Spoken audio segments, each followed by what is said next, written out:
بلکہ جانوروں کو بھی حقیر مت سمجھو. جس اللہ نے ہمیں پیدا کیا اسی اللہ نے ان جانوروں کو بھی پیدا کیا.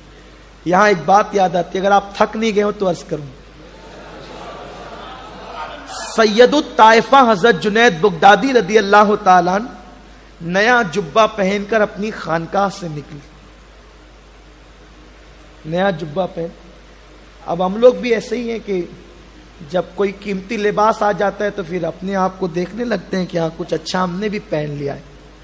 لیکن یہ بڑی اچھی عادت نہیں ہے. وَلِبَاسُ التَّقْوَى ذَلِكَ خیر. تقوی کا لباس سب سے اچھا لباس. یہ کپڑے تو پھٹنے والے ہیں, اور اگر نہیں بھی پھٹے تو مرنے کے بعد اترنے والے ہیں. جانے والی چیز تو تقوی ہی ہے. تو سید الطائفہ بہت بڑے بزرگ تھے, اللہ کے ولی تھے. تو نیا جبہ پہن کر خانقاہ سے نکلے تو سامنے سے کتا آ رہا تھا. راستہ چھوٹا سا تھا اور کتا سامنے سے آ رہا تھا. تو دور سے کتے کو آتے دیکھ کر انہوں نے اپنا جبہ یوں اٹھا لی. کیچڑ وغیرہ آتا ہے تو احتیاط کے لیے اٹھاتے ہیں, اور اچھی بات بھی ہے, اور کتے کو دیکھ کر کے اٹھا لی. اب اللہ والے جو ہوتے ہیں نا, ان کی چھوٹی چھوٹی سی بات پر اللہ پکڑ کرتا ہے, کیونکہ جو جتنا محبوب ہوتا ہے اس کی پکڑ بھی اتنی زیادہ ہوتی ہے. انہوں نے ادھر جبہ اٹھایا, ادھر کتا قریب آ کر کے رک گیا, اور اس نے اللہ سے عرض کیا, اللہ مجھے زبان دے, میں تیرے ولی سے بات کروں. اللہ نے اس کو زبان دی. کتے نے کہا, جنید کیا سمجھ کر جبہ اٹھایا تو نے؟ یہی نہ کہ میں ذلیل ہوں, کتا ہوں, ذلیل ہوں. حالانکہ تجھے بھی اسی نے پیدا کیا, مجھے بھی اسی نے پیدا کیا. مجھے ذلیل سمجھ کر تو نے جبہ اٹھایا نا.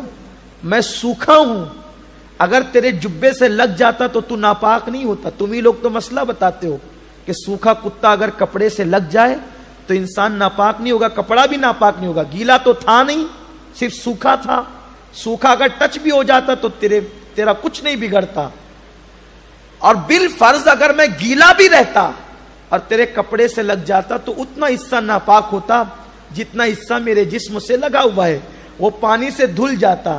ارے جنید, میری ناپاکی تو پانی سے دھل سکتی ہے, لیکن یہ جو تیرے تکبر کی ناپاکی ہے وہ پانی سے نہیں دھل سکتی. یہ تو نے تکبر کی وجہ سے اپنے آپ کو مجھ سے بہتر سمجھ کر, مجھ سے افضل و اعلیٰ سمجھ کر جو تکبر کیا نا تو نے, وہ میری ناپاکی سے زیادہ ناپاکی ہے. کہ میری ناپاکی تو دھلے گی پانی سے, تیرے تکبر کی ناپاکی پانی سے نہیں دھل. یہ سنا تو چکر سے آنے لگے. اللہ والے ہیں نا, یہ نہیں کہ نصیحت سے لگا, کتا ہی تو نصیحت کر رہا ہے. وہ کتے کو نہیں دیکھتے تھے, اس نے نصیحت کیا کی وہ دیکھتے.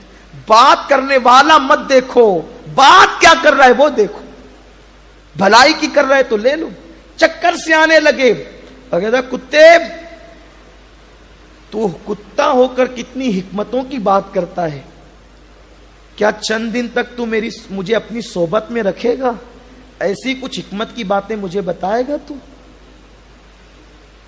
کتے نے کہا, نہیں جنید, تو میرے ساتھ رہنے کے قابل نہیں ہے, کیونکہ مجھے صبح کھانا ملتا ہے تو میں صبح کا کھا کے ختم کر دیتا ہوں. دوپہر کی فکر نہیں کرتا, صرف اس لیے کہ جس رب نے صبح دیا ہے وہ دوپہر کو بھی دے گا.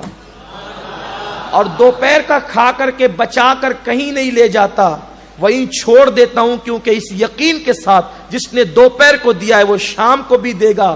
تیری خانقاہ میں جا کر تو دیکھ, ایک ایک مہینے کا اناج تو نے رکھا ہے. تو گویا تجھے اللہ پر بھروسہ ہی نہیں ہے, اللہ پر تجھے بھروسہ ہی نہیں ہے, تو ایک ایک مہینے کا بھر کے رکھا ہے. ارے دیکھ مجھے, میں یوں ہی گھومتا رہتا ہوں لیکن کبھی بھوکا نہیں رہتا.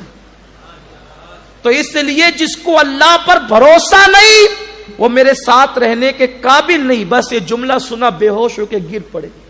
کتا تو چلا گیا. مریدوں نے اٹھایا, ہوش آیا تو کہا کیا ہوا؟ کتے نے ایسی کون سی بات کہہ دی جو آپ بے ہوش ہو گئے؟ کہا جو بندہ کتے کی دوستی کے قابل نہیں ہے وہ اللہ کی دوستی کے قابل کیسے ہو سکتا؟ یہ اللہ والے تھے, یہ اللہ والوں کی شان تھی. میرے پیارے آقا صلی اللہ علیہ وسلم کے پیارے دیوانوں, لیکن اپنا حال بالکل الٹ ہے.